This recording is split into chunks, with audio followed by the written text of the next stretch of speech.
The station Omega-9 hung like a crystalline spider in the void, its research wings glinting against the backdrop of a particularly nasty sector of the corrosive quadrant. Most species would have considered the location uninhabitable, a region of space so chemically volatile that even approach sensors would melt within minutes of scanning. But humans weren't most species. Dr. Elena Rodriguez nursed her fourth synthetic coffee, a brew so potent it could strip paint, and stared at the holographic displays surrounding her workstation. Her cybernetic eye, a silvery implant that ran from her temple to her cheekbone, constantly adjusted focus, analyzing chemical compositions that would make most xenobiologists weep. "You're thinking about the acid planet again," came a voice from behind her. John Wei, the team's lead materials engineer, dropped into the chair beside her. His fingers were stained with molecular polymer residue, a testament to weeks of non-stop research. Elena's laugh was sharp and unexpected. "Thinking? I'm planning to swim in it." The recreation deck of Station Omega-9 was a marvel of human engineering, part research facility, part extreme sports arena. Holographic displays showed ongoing experiments that blurred the line between scientific research and pure adrenaline. A group of researchers were betting on the survival time of a new nano-adaptive membrane in a simulated high-pressure environment. Another team was analyzing the structural integrity of a material designed to withstand simultaneous electrical, chemical, and gravitational stress. It was just another Tuesday for humanity's most cutting-edge research team. "The Zorn Collective will lose their collective minds," Zhang muttered, pulling up a holographic model of the proposed protective suit. It was less a suit and more a living, adaptive system that would essentially become one with its wearer. Elena's cybernetic eye flickered, pulling up statistical models. Probability of survival using current prototype: 62.7%. Probability of survival with my modifications: 94.3%. She grinned, a predatory expression that had made more than one alien diplomat nervous. Good enough. The bet had started simple enough. During their last interdepartmental gathering, a group of xenobiological researchers from the Mercant Collective had laughed, at humanity's claims of environmental adaptability. No biological system, their lead researcher had proclaimed, could survive more than 3 seconds in the acid seas of Corrosion 7. Humans, as always, took that as a challenge. 20,000 credits now rode on proving the impossible. But for Elena and her team, it was never just about the money.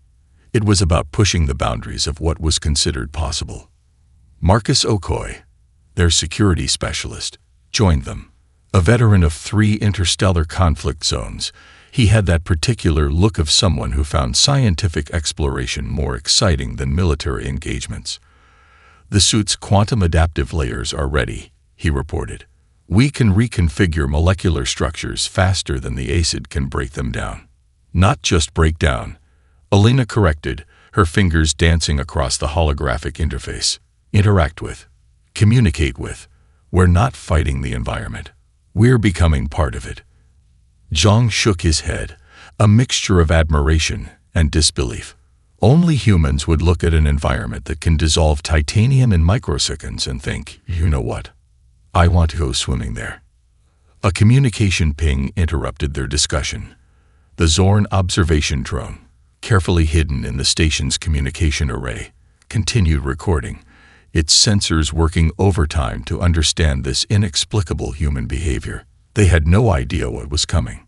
The acid planet waited. Humanity was about to redefine the concept of survival. The laboratory was a symphony of controlled chaos.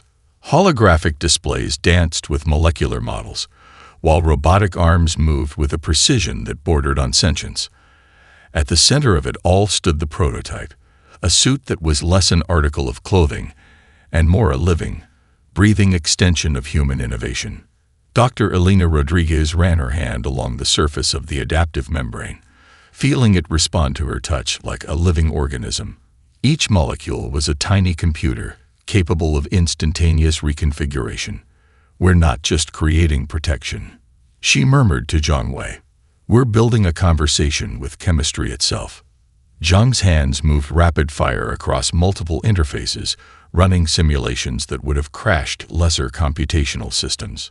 The quantum adaptive layers are theoretically capable of breaking down and reconstructing their molecular structure faster than any known corrosive agent can cause damage, he explained, his voice a mix of scientific excitement and pure disbelief. The suit was a marvel that defied conventional understanding. Layers of nanocomposite materials interwoven with adaptive AI systems created a protective environment that was more alive than mechanical. Microscopic nanite colonies flowed through the suit's structure, ready to rebuild and reconfigure at a moment's notice.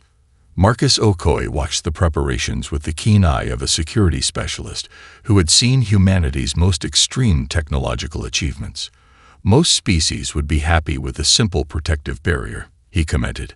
We're building a living interface with destruction. A holographic simulation erupted in the center of the lab, a miniature representation of the acid planet's most volatile regions. The simulation showed a preliminary test of the suit, molecular structures dancing and reforming as simulated acid tried to break through their defenses. 62.7% survival rate with the current prototype, Elena muttered, her cybernetic eye running calculations faster than any standard computer. Not good enough. The team knew this was more than a scientific expedition. It was a statement. Humanity had always been defined by its ability to look at the impossible and see a challenge, not a limitation. Dr. Aisha Nakamura, the team's xenobiological specialist, joined the conversation. Her expertise in adaptive biological systems had been crucial to the suit's development. The suit isn't just about protection, she explained, pulling up complex molecular models. It's about communication. We're creating a system that doesn't just resist the environment, it understands it. The Zorn observation systems, hidden throughout the station, worked overtime. Their sensors struggled to comprehend what they were witnessing. This wasn't just technological development. It was a fundamental reimagining of the relationship between biological systems and their environment. Initial test parameters, Zhang announced, show the suit can maintain structural integrity in environments that would instantly vaporize titanium-reinforced alloys used by most galactic exploration teams. Marcus chuckled. Most species explore with caution. We explore with a hold-my-drink attitude. The suit itself was a work of art. Sleek and form-fitting, it looked almost like a second skin. But beneath its surface lay a complex network of adaptive systems. Quantum state processors capable of making millions of molecular adjustments per microsecond. Nanite networks that could rebuild the suit's structure faster than it could be damaged. We're not just protecting against the environment, Elena said, her voice taking on that particular tone of human determination that had made diplomats from 100 different species both terrified and fascinated. We're preparing to dance with it. The final preparations were underway. 20,000 credits hung in the balance. But for this team, it was never about the money. It was about pushing the boundaries of what was possible. The acid planet waited, and humanity was about to have a conversation with pure destruction. The moment of descent was nothing short of poetry in motion, if poetry could be written in the language of pure, unadulterated chemical warfare. The acid sea of Corrosion 7 roiled beneath them, a nightmarish landscape of orange-green liquid that seemed to pulse with malevolent intent. Where any other species would have seen instant, horrifying death, Dr. Elena Rodriguez saw an opportunity. A challenge, a conversation waiting to happen. Approach vector confirmed. Marcus Okoye's voice crackled through the communication system. His hands, steady as a surgeon's, guided the landing module with a precision that made the impossible look routine. Acid density readings are off the charts. This is going to be interesting. Dr. Aisha Nakamura ran final diagnostics on the suit's quantum adaptive layers. Her fingers danced across holographic interfaces, each movement a complex ballet of scientific preparation. Molecular reconfiguration systems are at 99.8% operational capacity, she reported. We're as ready as we'll ever be. Zhang Wei watched the preliminary data streams with the intensity of a predator. The Mercant Collective is going to lose their collective minds, he muttered, a smile playing at the corners of his mouth. The descent was unlike anything in recorded galactic exploration. Most species approached hostile environments with caution, with layers of protective systems designed to keep them as far from danger as possible. Humans, by contrast, seemed to view extreme environments as elaborate puzzles waiting to be solved. Alina's cybernetic eye processed information at speeds that would have melted standard computational systems. Each molecular interaction was a data point, each chemical reaction a potential breakthrough. The suit wasn't just protecting her, it was communicating with the very environment that should have killed her instantly. Initial contact in 3, 2, 1. Marcus counted down, his voice a calm counterpoint to the tension building in the module. The moment the suit touched the acid sea was nothing short of miraculous. Where titanium would have dissolved, where advanced ceramic composites would have crumbled, the quantum adaptive membrane began its dance. Molecular structures reconfigured themselves faster than the acid could break them down. It wasn't protection. It was pure, unbridled interaction. Holy shit! Alina breathed, her voice a mixture of scientific wonder and pure, unadulterated excitement. We're not just surviving. We're swimming. And swim she did. The holographic feeds back to Station Omega-9 showed something that defied every known principle of biological survival. Dr. Rodriguez moved through the acid sea as if it were nothing more than a particularly viscous swimming pool. Her suit, no, her living environmental interface, constantly shifted, adapted, communicated with the corrosive environment around her. Krellax, the Zorn observation specialist monitoring the transmission, felt something akin to biological panic.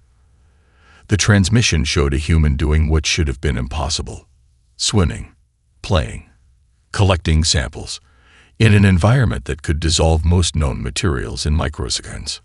Data stream is incredible, Jean reported, his voice cracking with excitement. We're getting molecular interaction data that could revolutionize everything from spacecraft design to medical treatments. Alina's laugh came through the communication system, a sound of pure, unbridled joy that was somehow more terrifying than any threat display. Who said science can't be fun? The acid sea churned around her, a roiling landscape of chemical destruction. And in its midst, a human moved with a grace that suggested she was more at home here than in any conventional environment. First contact wasn't about meeting alien species they were discovering. It was about meeting alien environments, and humanity was about to rewrite every rule in the book. The galaxy watched, and humanity was just getting started. The emergency session of the Galactic Confederation looked less like a diplomatic meeting and more like a collective nervous breakdown. Holographic displays flickered with the now infamous footage of humans swimming through an acid sea that could dissolve entire starships. Representatives from over 200 sentient species watched in a mixture of horror, fascination, and pure existential dread. The Mercant Collective's lead diplomat, Vexnar, his tentacle-like appendages nodding and unnodding with increasing agitation, was the first to break the stunned silence. "This is impossible," he stammered, rewinding the transmission for the 5th time. "No biological system can survive such an environment. It defies every known principle of xenobiology." Ambassador Krellax from the Zorn Collective stood unnervingly still, its crystalline exoskeleton reflecting the transmitted images with an almost mesmerizing clarity. "They are not merely surviving," the ambassador noted, its translation matrix struggling to capture the nuanced blend of terror and grudging respect. "They appear to be enjoying themselves." Indeed, the transmission showed Dr. Alina Rodriguez performing what could only be described as underwater acrobatics in an environment that should have dissolved her into atomic components within milliseconds. Her suit, or more accurately, her living environmental interface, moved with a grace that suggested she was more at home in this chemical nightmare than in any conventional environment. The holographic representation of Dr. Janway appeared, bringing with it a flood of technical data that only served to increase the collective panic. The quantum adaptive membrane isn't just protecting the wearer, he explained, his fingers dancing through complex molecular models. It's actively communicating with the environmental chemical structure. We're not fighting the environment. We're becoming part of it. Diplomatic channels across the galaxy lit up like supernovas. Emergency communications, panic protocols, and what could only be described as species-wide existential crisis messages began to flood every known communication network. The Trilaxian Consensus, known for their ultra-conservative approach to exploration, went into complete shutdown. Their entire diplomatic corps seemed to be simultaneously experiencing what could only be described as a collective panic attack. Representative Zolaris' holographic projection began to flicker and distort, a clear sign of systemic overload. They've turned a lethal environment into a recreational activity, muttered Ambassador Kress of the silicon-based Krenal civilization. His crystalline form vibrated with a mixture of fear and something that might have been respect. Humans don't explore. They challenge. The footage continued to play. Elena Rodriguez collected samples, performed complex scientific measurements, and occasionally did what appeared to be underwater somersaults, all while surrounded by a chemical environment that could instantly vaporize most known protective technologies.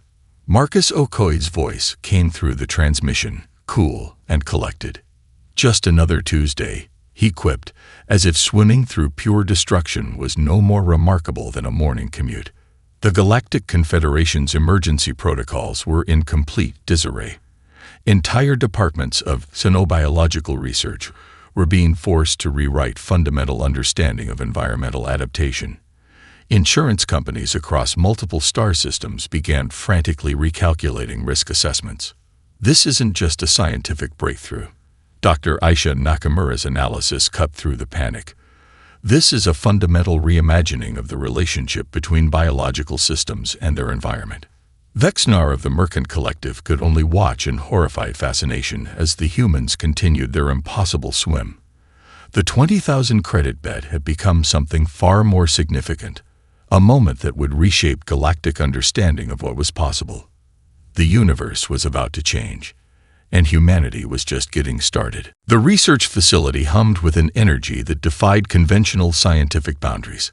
Where most laboratories were sterile, controlled environments, Station Omega-9 felt more like a crucible of human potential, part cutting-edge research center, part extreme innovation playground. Dr. Elena Rodriguez stood before a wall of holographic displays, each one showcasing a different spin-off technology derived from their acid-swimming expedition.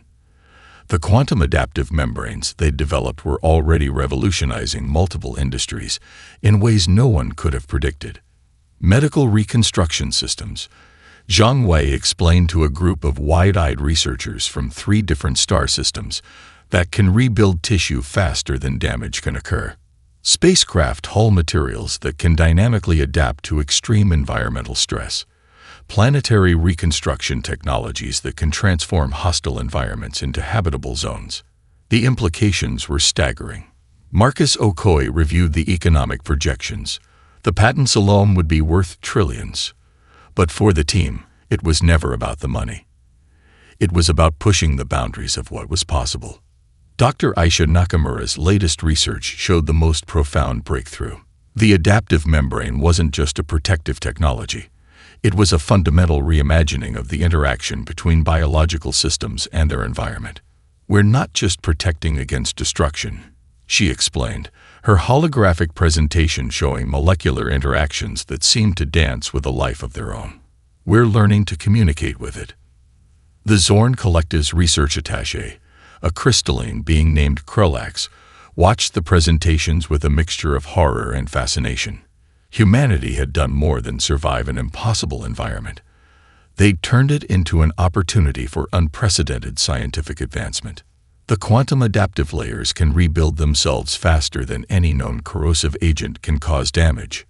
Zhang continued, pulling up molecular models that looked more like living art than scientific diagrams. "But it's more than that. We're developing a technology that doesn't just resist an environment, it understands it." Each breakthrough seemed to cascade into multiple fields: Medical researchers saw potential for regenerative technologies that could rebuild human tissue faster than disease could destroy it. Planetary engineers saw solutions for transforming hostile worlds. Spacecraft designers imagined hulls that could adapt to the most extreme cosmic environments. Alina's cybernetic eye processed data at speeds that would have melted standard computational systems. Each molecular interaction was a potential revolution. "We're not just creating a protective technology," she murmured, more to herself than to anyone else. "We're developing a conversation with destruction itself." The economic projections were almost comical in their magnitude. Major corporations from multiple star systems were already fighting for licensing rights. The Mercant Collective, who had previously laughed at humanity's claims of environmental adaptability, now scrambled to be first in line for the new technologies.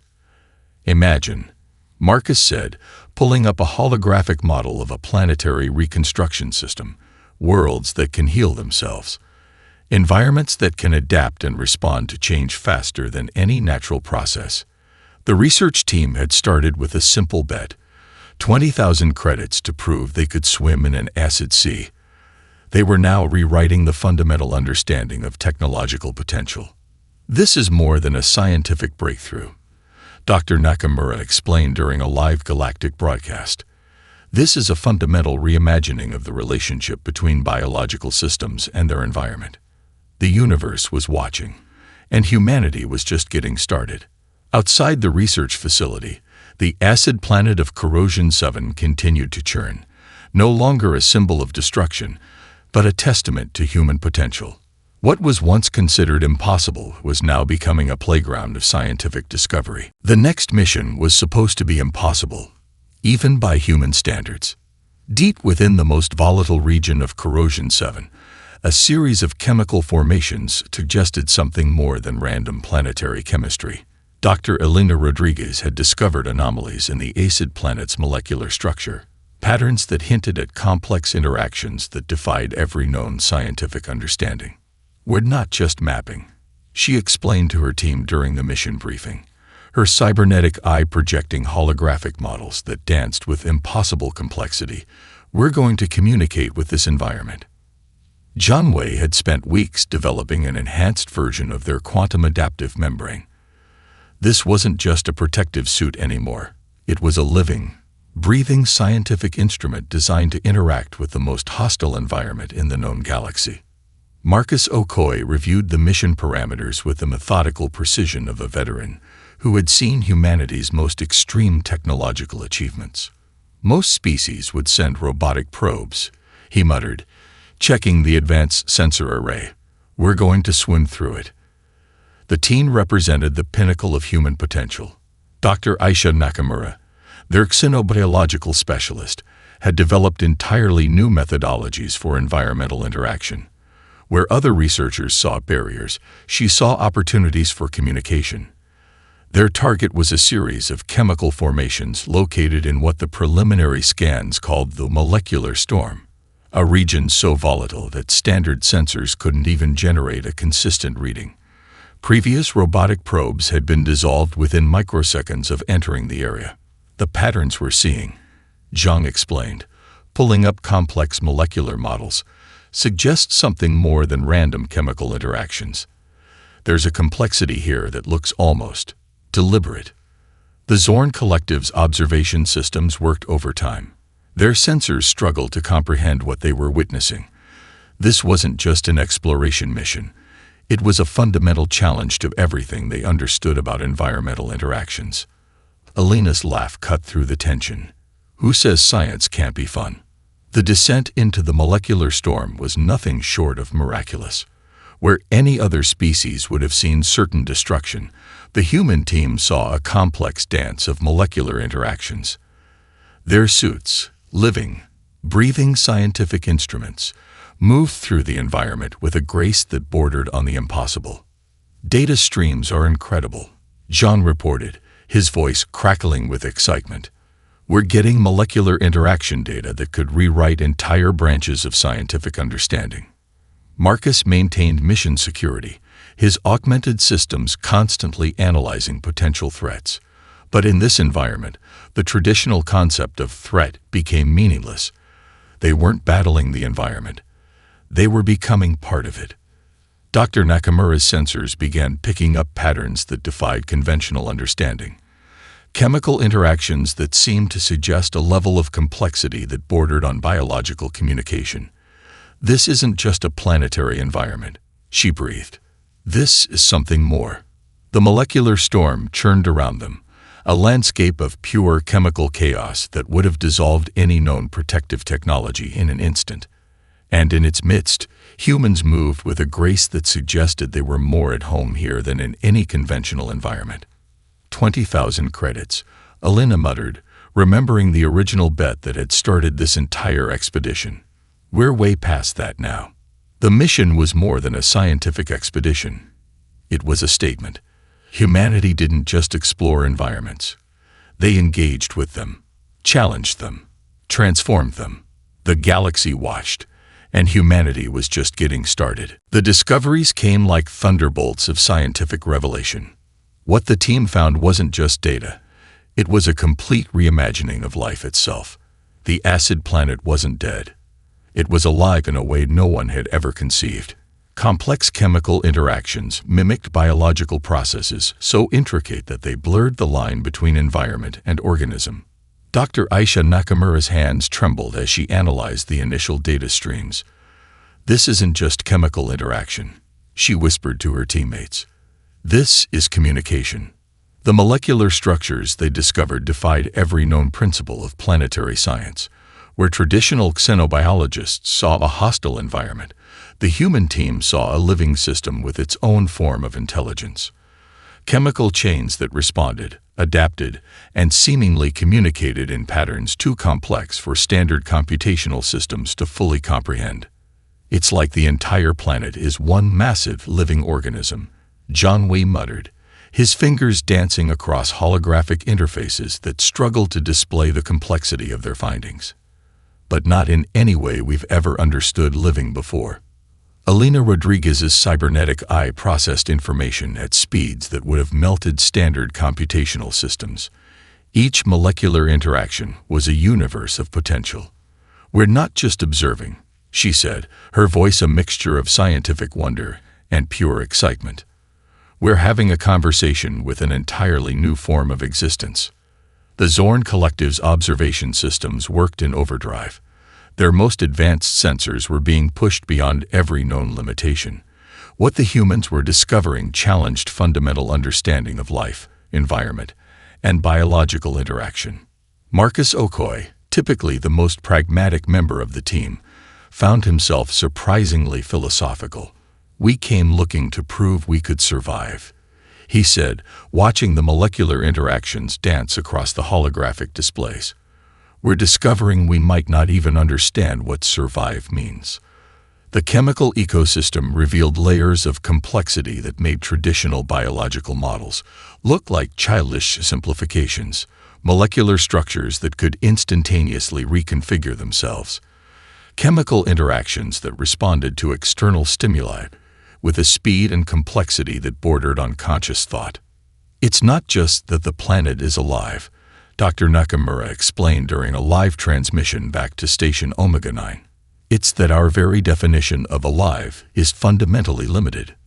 The scientific conferences that followed would be remembered as watershed moments in galactic understanding.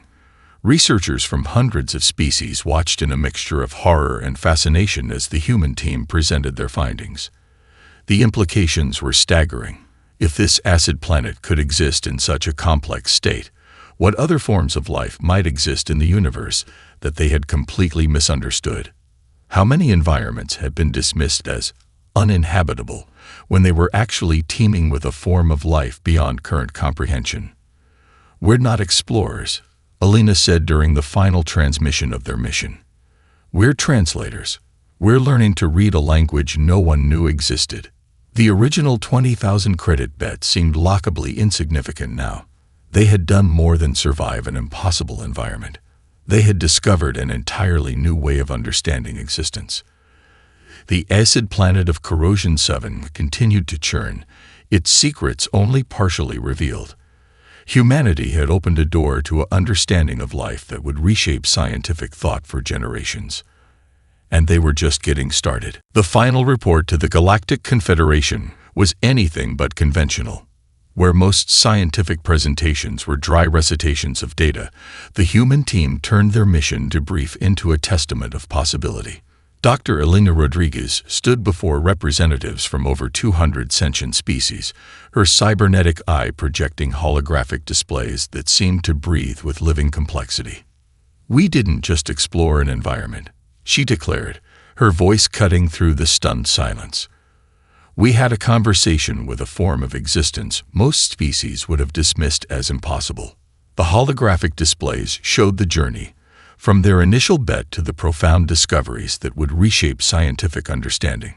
Molecular interactions danced like living art, showing how the quantum adaptive membrane had transformed from a simple protective suit to a complex communication interface with the most hostile environment in the known galaxy.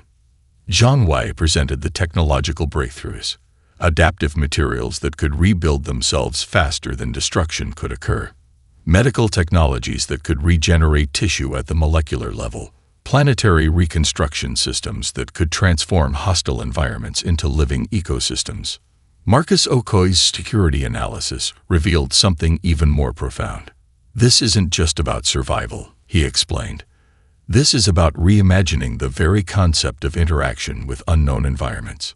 The Zorn Collective's lead researcher, Krelax, could only watch in a mixture of terror and grudging respect. The humans had done more than survive. They had fundamentally challenged every principle of xenobiological exploration. Dr. Aisha Nakamura's presentation was the true revelation. Her analysis of the acid planet's chemical ecosystem suggested something revolutionary. "We're looking at a form of intelligence," she explained, "that doesn't conform to any previous understanding of life. It's not biological. It's not mechanical. It's something entirely new." The original 20,000 credit bets seemed like a distant memory now. What had started as a challenge had become a fundamental reimagining of existence itself. Representatives from the Mercant Collective, who had initially laughed at humanity's claims, now sat in stunned silence. Their most advanced scientific models had been completely upended by a team that approached exploration with a combination of scientific rigor and pure, unbridled curiosity. "Humanity doesn't explore like other species," Elena concluded, her final presentation showing the incredible journey from their initial dive to their profound discoveries. "We don't see barriers. We see conversations waiting to happen." The galactic media would later call it the most significant scientific expedition in recorded history. But for the team, it was just another day of pushing the boundaries of what was possible. As the presentation concluded, the holographic displays showed a final image. Dr. Rodriguez swimming through the acid sea, surrounded by molecular interactions that looked more like a complex dance than a hostile environment. It was a visual metaphor for humanity's approach to the unknown. The original bet had been about survival. The result was a complete transformation of scientific understanding. The Galactic Confederation would never be the same. Exploration would never be the same. The very concept of what was possible had been fundamentally rewritten, and humanity was just getting started. Outside the presentation hall, the acid planet of Corrosion 7 continued to churn, no longer a symbol of destruction, but a testament to the incredible potential of a species that saw the impossible as nothing more than an interesting challenge.